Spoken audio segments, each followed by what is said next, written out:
A Giants podcast for Giants fans By Giants fans. from the offseason through the wins and the losses. It's time to take one Giant step.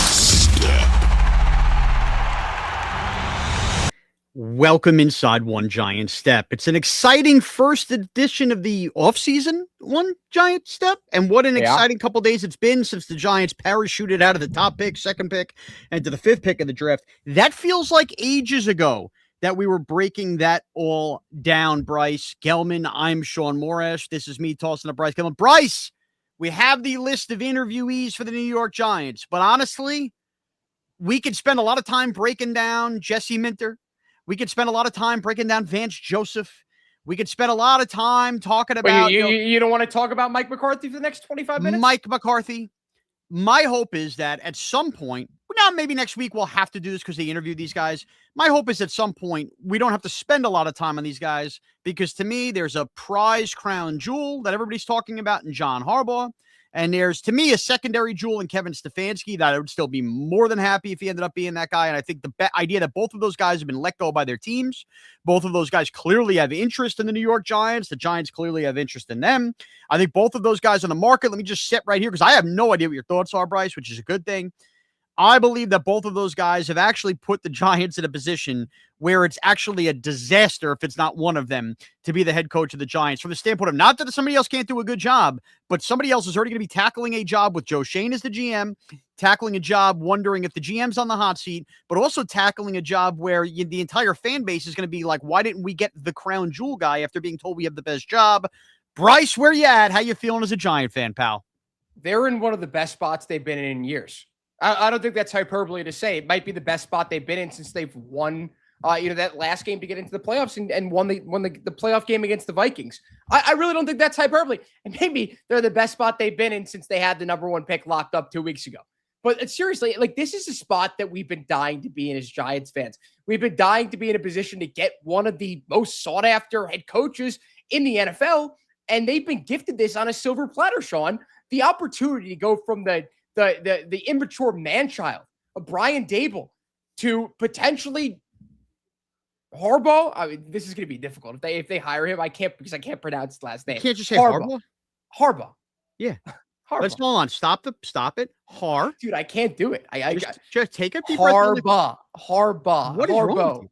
These guys have been coaches in the NFL forever. Dude, and I know, and I've constantly said it wrong. Harbaugh, right? Yeah. Okay. All right. That's better. They have the opportunity to hire John Harbaugh. I can't do it. Oh or Kevin Stefanski. I know. You know what? I honestly hope they don't hire him now because of this. They have an opportunity to hire one of these two guys. It's like going from your local town whore to dating Sydney Sweeney. Whoa, you know what I mean? Yeah. Whoa. And John Harbaugh with the same boots Sydney Sweeney has, as we saw on Sunday Night Football. That's a good tweet from yours. You've been on fire on Twitter with the interactions. Yeah, in the internship. Good and bad. Exactly. We're not gonna cover that one. Yeah, the young generation doesn't know how it's done anymore, Bryce, and it really pisses me off. But pay your workers. Yeah, I agree. Pay your workers. You don't pay your interns. You get college credits for it. But that's neither here nor there. You're not going to make it in this business if you think you're going to get paid as an intern. But again, all right, let's move on. Come on. I'm really passionate about that, as you could tell. Yeah. All right. I shouldn't say not going to make it. You just have a harder hill to climb. Anyway, where were we? Oh yeah, Giants coaches. Yes. Look, John Harbaugh has his warts, has his flaws. His game management the last couple of years left a lot to be desired. The idea of why is Derrick Henry off the field? He clearly parted ways with Baltimore because they wanted to move on from Monken. There was some kind of disconnect between Lamar Jackson and I'm guessing Todd Monken with a sprinkle of John Harbaugh. And the Ravens, I think, did the right thing in saying, you know what, it's been 18 years. We're going to side with the franchise quarterback because they're freaking hard to find. And I don't have an issue with that. I disagree, but it's neither here nor there. It's neither here nor there. We're not a Ravens podcast. No, we're not a Ravens podcast. I'm just laying out the facts of what's going on because I got a lot of this on the Evan and Tiki show during the day on Wednesday after Harbaugh was let go, and we talked about this. You will find a naysayer to anybody, Bryce. It's truly incredible. Everything the Giants have been through, there were multiple calls talking about why they didn't want Harbaugh, and they brought up all of that stuff. And this is just where I'm at as a Giant fan.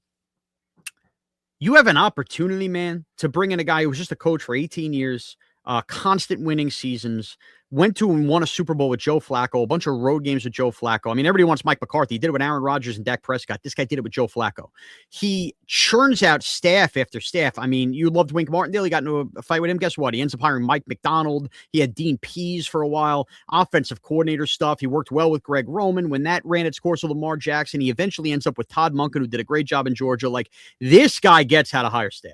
And every time you sat down, and John Harbaugh was a big part of that draft room, and you watch the NFL draft, and God knows we've been invested as Giant fans year after year. What did we inevitably think when that Baltimore Raven logo popped up and you saw the best available players? Well, here come the Ravens right there, kind of in the 20s. Oh, Hamilton. That's obviously the most fresh memory, yeah. Yeah, you just know they're home run picks one after another. They're pretty good on day 3. They know how to churn out their depth. Like, John Harbaugh has an understanding of talent. They call that, in the business, kids, a program builder. And the Giants right now need to build a program. Now, what separates him from me, where people will say Mike McCarthy's a program builder, I think Mike McCarthy probably is underrated in that aspect, but he's also kind of a program rider. Like, I would love to see Mike McCarthy with bad quarterback play, because when Dak Prescott got hurt in Dallas, wasn't like they weren't winning. They were winning a lot of games. I've got a good comparison for you. Mike McCarthy is the Tom Thibodeau of the NFL. Of course, McCarthy won a Super Bowl. He had, in my opinion, the most talented quarterback in the NFL history. That's another story for another day. I think that's just a great comparison, though. He's a floor raiser. Yeah. He's not a ceiling raiser, though. Yeah, and a lot of his losses in the playoffs, you could point to specifically his time management and stuff.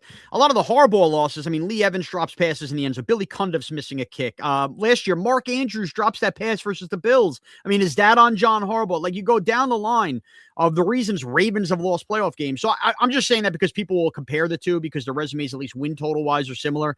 The bottom line is this. The floor with a John Harbaugh immediately on this roster before they even approach the offseason is like, the Giants are not a 3-win team. You think about all the one-score games they lost and how they lost them, and the integral different ways a coach matters. Giants are a minimum 7-win team with John Harbaugh, and I think we would all jump for joy at that. We're not screaming and yelling the last 2 weeks about tanking. Then you throw in the fact that if he gets involved in the draft room, in what he identifies with free agents, I mean, think about a guy whose career we thought was cooked in Kyle Van Noy. I mean, how much he, kind of took over in a John Harbaugh programming system. He knows how to identify leaders. Everything the Giants sold to the public about what they're looking for a head coach happens to be John Harbaugh, and they sold it before John Harbaugh was even available, Bryce. And I just think that the way this is set up here, sometimes you got to get lucky as an organization. The Chiefs got extremely lucky that they had an opening when Andy Reid was available. The Giants, you could argue, years ago got extremely lucky when they let go of Jim Fassel, that it happened to be when Tom Coughlin was being let go, program builder. That sometimes doesn't always work out. It's very hard, as you know, to win a Super Bowl in 2 different places. That's, something that really isn't done. But I'm not going to call him Bill Parcells or anything like that, because he does have his warts. But if you're looking for an act of God for a team that struck out a coach after coach after coach, and you also wanted the idea of an experienced coach, and you wanted the idea of a guy that you just know rolls out of bed and, wins a bunch of games, man, that's John Harbaugh. And for me, if the Giants' job is that number one job that everybody seems to claim it is, anytime you talk to the quarterback, and I understand that. And look, we're Giant fans, we're a Giant podcast, we know that. Man, if it truly is that, shouldn't the number one coach want to come here, and shouldn't there be no excuse why he's not here? Yeah, I mean, the thing is with John Harbaugh is he puts you in the conversation. That's all we're asking. That's all we're asking as Giants fans. If you have an issue with them hiring him, I think you need to take a long, hard look in the mirror. We all just want, like, the bare minimum for us now is 6 wins. The over-under was 5.5. So, like, go over that. Let's see what we got going forward. Jackson Dart shows some signs of being a franchise quarterback. Like, that's all we were asking going into the season. Right. We just want a guy to come in and change expectations. That's all. I'm speaking for myself. I figure I'm speaking for the majority of other fans. Clearly, you've just outlined the fact that people have called into Evan and Tiki complaining about this potential hire. And I want to make it clear, I don't think they're the majority, but I was just laying out the case of, because we will inevitably have tweets back to this podcast and everything like, well, he did this, this, and this. And I would simply say, well, what coaching candidate aren't you going to have questions about? I want the least amount of questions. It's very rare that you get a coach of this caliber that is this sought after on the open market in a job that he really wants to go to. Sure. This has been widely reported over the last 24 hours since the news broke. John Harbaugh has shown a will. Like he's shown interest. And of course, this isn't like, this isn't readily available. You can't pull out your phone to hear a comment that he's made about it. The Giants are the overwhelming favorites on all the sports books, the ones that are offering lines for this, for him to go and coach the team. Yeah. Out of all, and like you could put some stock into that. You could put no stock into it. Either way, it should tell you all you need to know in the fact that he has interest. Giants fans, we have suffered long enough. We have suffered year after year after year. This guy has made the playoffs 2 out of every 3 years that he has been the head coach of the Ravens. He's had 7 different offensive coordinators. He's had 7 different defensive coordinators. There's no excuses made by his teams. There isn't like, oh, well, that guy was injured. Oh, this coordinator sucks. This guy did that. They made the playoffs. No questions asked. Yes. Over the last 5 to 10 years, have there been major leads blown on a regular occasion with Harbaugh coach teams? Yes, absolutely. Does that mean the Giants team and organization isn't going to get propped up on an insane level by hiring him? Right. No. Okay. So, with that being said, I want to get to Kevin Stefanski in a second because I still think he's very much worth talking about. This is the only time I've done this route here. I know I had a big show with Evan and we talked about it. All the Giant fans listening, if you have any worries, concerns, first of all, we had Connor Hughes on the Evan and Tiki program, and he kind of alluded to the fact that John Harbaugh's not coming here to talk to the Giants. If he's not willing to take a job with Joe Schoen, he would just put Joe Schoen in a locker and he would have less say. But now just close your eyes. All the negativity we felt about Joe Schoen, I'm closing my eyes right now. All the negativity we felt about the Giants losing out in this like tank fest at the end. Everything that we thought was going to preclude the Giants kind of from taking a step forward, right? Like we lived this whole thing the last couple of weeks. If the Giants hire John Harbaugh and then they enter the free agency period, which I think will be important because if you're a free agent, now suddenly John Harbaugh is running the Giants and you're one of these guys where you're looking to take one of those like low deals, like the old veterans that take those deals that kind of churn your depth and make for real good leadership on a roster. The Giants never get those guys and teams that are good get those guys. John Harbaugh will attract that. Yep. Then you get John Harbaugh for, listen, if you're a fan of Joe Schoen's drafting the last couple of years, so now sprinkle some John Harbaugh paprika in there when he gets in a room with his coaching staff and combine the two. And you tell me what you think you come up with. You tell me, Bryce, as we will do this podcast for the next few months, where do you think we're going to be as Giant fans when training camp starts? If John Harbaugh and the second year of Jackson Dart is your combination? Dude, I mean, I'm trying to sit here and visualize this, and I'm trying. Well, you think we're going to be complaining about the schedule? It's impossible to envision this reality. At this point in our Giants fandoms, it's almost impossible to assume that this is possible, right? Correct. Like it's Correct. Like since when have like good things happen? I said this, after this, the win this last week in a reaction podcast. Like, why does bad shit always have to happen to us as Giants fans? This would completely flip the switch in everyone's minds and hopefully bring about a period of sustained competency. That's what people are asking for at this point. It's not like, all right, you need to win a Super Bowl over the next 3 or 4 years. People just want competency. Yep. That's what they want. That's it. Like they don't want complacency. They want competency. And most importantly, Shaun, they want consistency. We have not seen that from the Giants. I mean, they've been consistently inconsistent.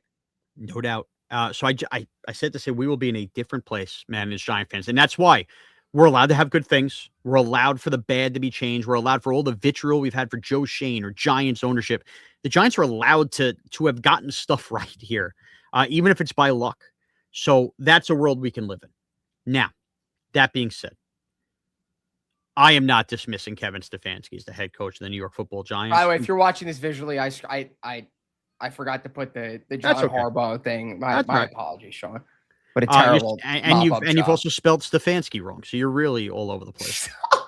This is really embarrassing. I know. To be fair, I know how to spell it. I'm just getting over another Stefanski. All right, guys. I'm taking that down now. Exactly. So Kevin Stefanski. So glad we did those chyrons there.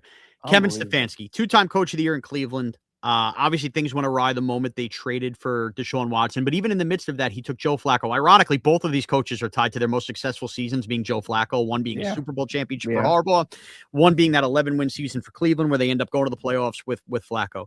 Stefanski is obviously a coach that's been able to hire a good staff. Look at Jim Schwartz as his defensive coordinator. God, could you imagine if he brought him with him to work with the Giants pass rushers? Stefanski feels like somebody that was more held back by organization than he held back the organization. If you think we're a dumpster fire as Giant fans, if you think maybe you're a Jet fan listening, you think you're a dumpster fire, picture the Cleveland Browns. And you know the only reason the Cleveland Browns don't have a worse record than the Giants and Jets over the last 10 years? It's basically because of Kevin Stefanski. Yep. That's why. Now, they still have had a losing record most of those years, and that's what will be held against Stefanski. Good offensive mind. Did well with Baker Mayfield until he started to get banged up. Remember, Kevin Stefanski was the quarterback coach that got the most out of Case Keenum when he made that run with the Minnesota Vikings. So I tie that in because we're still, remember that the Jackson Dart part of this is really important. But, man, you don't win a coach of the year twice with the Cleveland freaking Browns and be a bad head coach. Cleveland has mega ownership issues. They forced something Stefanski didn't want down his throat. And it is telling that Kevin Stefanski, upon being fired, the first act of business for him with all the coach firings was to get on a flight and go to Newark. He doesn't want to come to the Giants for a paycheck. He wants to come for the Giants for his legacy. And pairing him with Jackson Dart is exactly what he clearly wants. Otherwise, his first flight would have been Atlanta. Not that he's not going to talk to those teams. He clearly wants the Giant job. Now, do you pick Harbaugh over Stefanski? Of course, because you have more of a proven track record. But I'd be lying to you if I didn't think deep down in my head, Stefanski might ultimately be the better hire because of the youth, because of the upside, and because of what he could do with Jackson Dart. Again, I'm not saying I would hire him over Harbaugh, but if they don't get Harbaugh and they get Stefanski, you're not going to find somebody complaining in me. Yeah, I mean, he's 20 years younger, around 20 years younger than Harbaugh. And I just look at a guy that young. I look at Jackson Dart, a young quarterback, and I like the prospect of both those guys growing as the years go on. Stefanski has done something that not many coaches, dude. It's like if we're talking about guys who have done this in the NFL, like the list is few and far between. His playoff win in 2020 with the Browns, the first playoff win they'd had since 1994, Shaun. He's a two-time coach of the year with the Cleveland Browns. With the Cleveland Browns. And it's been reported, and this could be his camp trying to push this out to make him, all sparkled up, to make him seem like the better candidate than he might be, that he supposedly didn't want them to trade for Deshaun Watson. There may be some truth to that. There may be, some lack of truth to that. We don't know, but I think that is the one major knock you could point at during his entire tenure as Browns head coach. Like, where did everything go to shit? I went to shit when Deshaun Watson. They traded for Deshaun Watson, gave him $250 million guaranteed. Have you ever gotten the vibe trade in sports history? Have you ever gotten the vibe that's what Kevin Stefanski wanted? No. That was a team that was a running joke that they couldn't get a quarterback. They had Baker Mayfield ready to go, and the ownership went star chasing because nobody ever ends up as the Cleveland Browns starting quarterback, and he screwed the whole thing up. And Stefanski's been digging out of a hole since, and I think Kevin Stefanski hit his breaking point this year with all the Shedeur Sanders stuff. They drafted 2 quarterbacks in this draft. Now, he may have wanted Shedeur ultimately, and then the circus that came with it in terms of like every move he had to make was criticized with the way he handled Shedeur. It became so toxic there, he needed a break. And could you imagine how toxic it is in Cleveland if you want to come to the New York Giants with Joe Schoen being retained as the GM? I think that's an unbelievable appealing job. Yeah, if someone can handle the chaos, it's him. No doubt. So, look, I think both are obviously valuable candidates. And the Giants are going to have these other guys talk to them, right? Namely, Vance Joseph is one. Jesse Minter will. Chris Shula was not on that initial list, ironically enough. I know Jeff Hafley was as well. Like some of those names we talked about. Bryce, this is where I'm at. Anything is possible, and I'm always prepared for heartbreak. Connor Hughes on the Evan Tiki show told us that he believes it will ultimately be one of the two. It better be, dude. It almost has to be. It better be. It almost has to be, because even if, let's just say it ends up being Jesse Minter or Chris Shula, nobody is saying now that those guys can't ultimately be great head coaches in the NFL. Nobody's saying that, right? Like, they could be Mike McDonald. And we'd probably be talking ourselves into it if these guys weren't available, right? We'd be trying to like talk our way into it. But what happens now with the Giants if they don't get one of these guys, because the fan base is now like, oh my God, is this really possible? The Giants have set that other coach, if it's not one of those two guys, up for even more failure with the media, The internal Giant beat reporters are going to be dying for action. Like if this team goes out and they win 5 games with Jeff Hafley next year, people are going to riot. Thinking they let Harbaugh go in or Stefanski go, and these guys are taking the Falcons to the playoffs, so the Cardinals to the playoffs. And to think about 2 weeks ago, we didn't know if any one of these head coaches who were rumored to be in trouble were going to get fired, and 2 of them have. And here's the other thing: the Steelers get blown out this weekend by 20 points. Maybe Tomlin could be fired as well.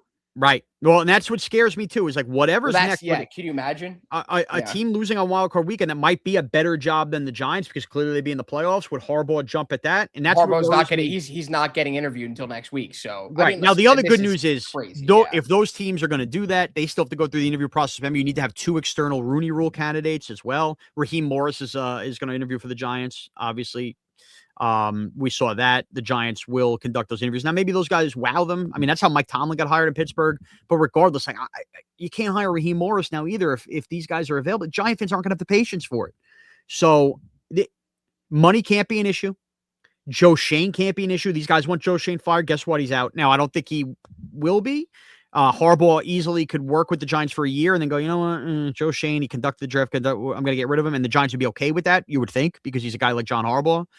But, man, this is just – if the Giants start the 2027 season with one of those guys, and obviously Harbaugh is the big one in lights, and they really nailed it with Jackson Dart, through all the crap and through never getting the number 1 pick and through all the complaining we did with tank seasons, Bryce, we deserve it. We deserve it as a fan base. 100%. We deserve it as a show because we've done a lot of bad football games. And wouldn't it be something to be sitting here at this time next week, not doing next year, not doing a coaching search podcast, but instead talking about the Giants getting ready for a playoff game? How about not doing a tanking podcast? That'd be great. How about not doing How about that? fantasy versus reality when we do a reality segment of how they can win the game and we want them to win? How about that? All right. Especially after week 16. Yeah. That'd be fun. That's our little quick thoughts here. Bryce is going to go watch the Knicks play. I'm going to go get 2 screaming kids to bed. And here's the deal. Like, we're going to let the interview process unfold. Sometime maybe early next week, Monday, Tuesday, Bryce and I will churn out a podcast and we'll get you caught up. By then we'll have more of an idea. Harbaugh meetings, Stefanski's already met, like that kind of deal. And we'll kind of just re-examine where we're at. And we're going to continue to tick-tock these away until the Giants name a head coach.